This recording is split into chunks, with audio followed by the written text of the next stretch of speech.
দেখো বন্ধুরা, আজকে লাঞ্চ শেয়ার করছি। আজকে দেখো লাঞ্চে অনেক কিছু হয়েছে।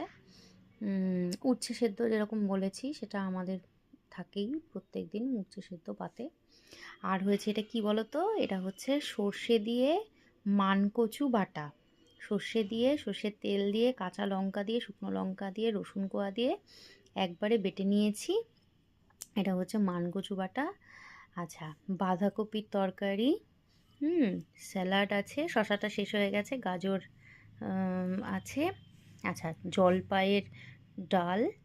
হুম আচ্ছা, আছে লতি চিংড়ি মাছ দিয়ে, আছে ডিম সেদ্ধ, যেটা একটা প্রতিদিন আমাদের থাকে। আর আছে হচ্ছে রুই মাছ। রুই মাছ এটা কালকের ছিল, আজকে বের করে নিয়েছি। ঠিক আছে, আমি তোমাদের যেটা বলবো, কচুটা খেয়ে কেমন হয়েছে আমি তোমাদেরকে পরে রিভিউ দিচ্ছি। ঠিক আছে, তাহলে আজকের লাঞ্চ শেয়ার করে নিলাম, কেমন হয়েছে জানিও কিন্তু।